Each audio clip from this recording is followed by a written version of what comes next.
Well, welcome to Talent Blazers. My next guest has been in the recruitment industry for over 20 years, more recently focused on improving the candidate experience through design thinking.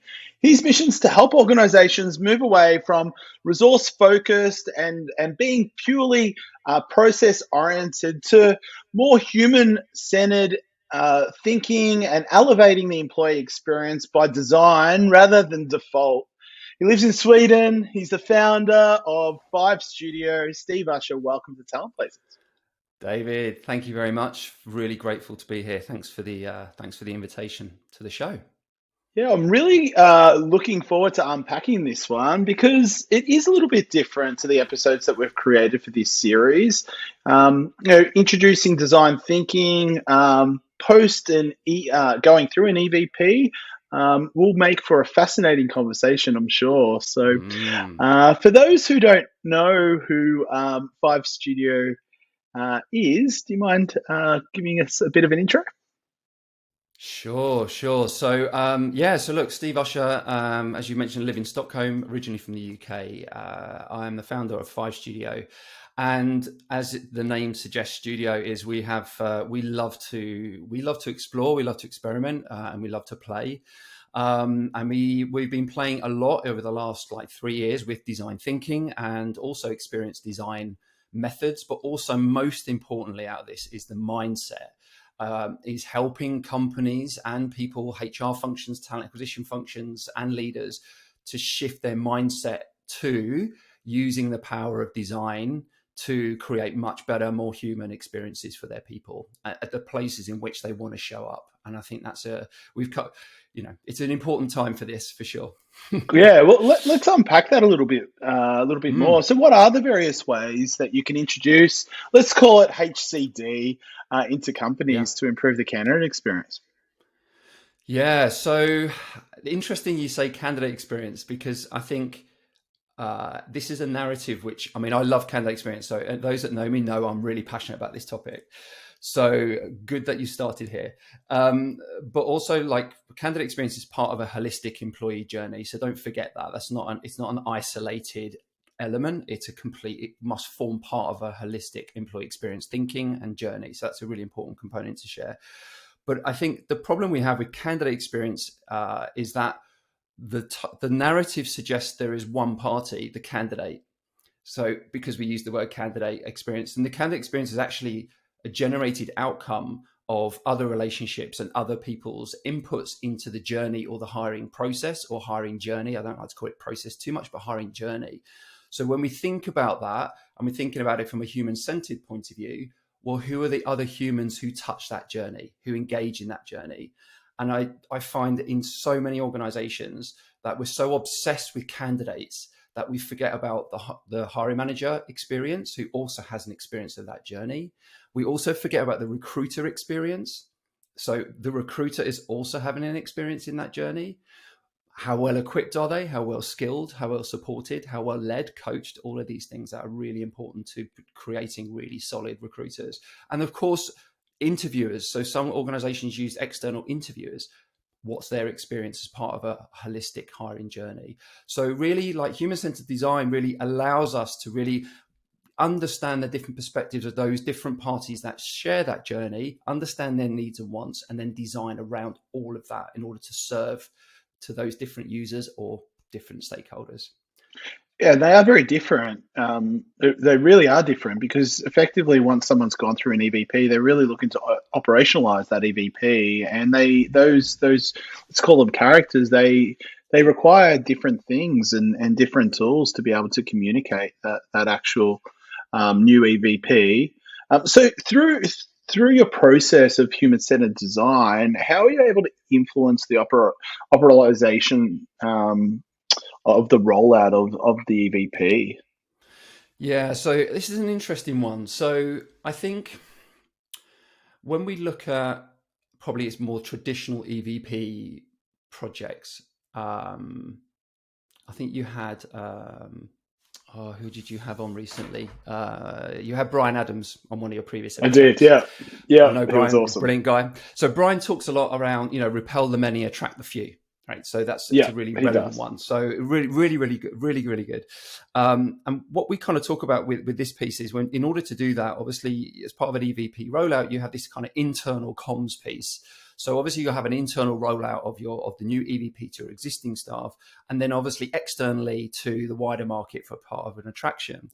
And I think what's a really interesting nuance here, and where I think certainly human-centered design could really play a part, is in the onboarding phase itself, because that group, or that actual user group, or that group of individuals or humans coming into your organization, they're in a really interesting state, because obviously they're in a very new environment. They're in a buying mode still. They haven't been entirely sold to.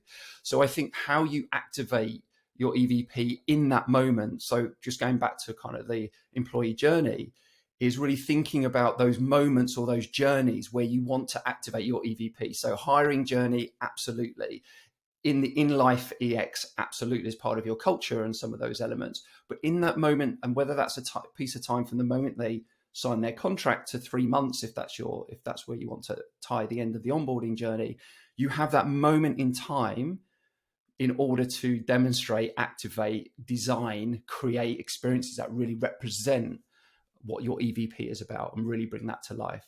So I think that's a really exciting one. I think that's a different thinking around grouping where you can spend time in order to support new people coming into your organization, and really, really building on some of the narrative that's been obviously communicated externally, and building that and bringing it to life more and more as part of the onboarding piece. Well, retention's a really big play for anyone who's doing an Huge. EVP. So it fits so nicely. Yeah. Talk us through your process. So, how does it all work? Someone comes to you and says, really want to introduce new thinking. We want to put humans at the center of what we do, and we really want to delight them for various reasons. How do you take them through the journey from start to finish? What does that look like? Yeah. Okay. Without making it sound too complex, I'll break it Yeah, please into don't. two. So so look, I mean, the thing is with design thinking or human-centered design, I need to really, really get this across to the audience. Is, when you look at design thinking, you'll see it as this kind of linear process, step by step. Most people those that know design thinking will certainly know about the double diamond. If you don't, feel free to Google. But when you look at that, it tricks you into thinking it's a linear process, step by step process. It absolutely is not. It's modes of working that are effectively iterative.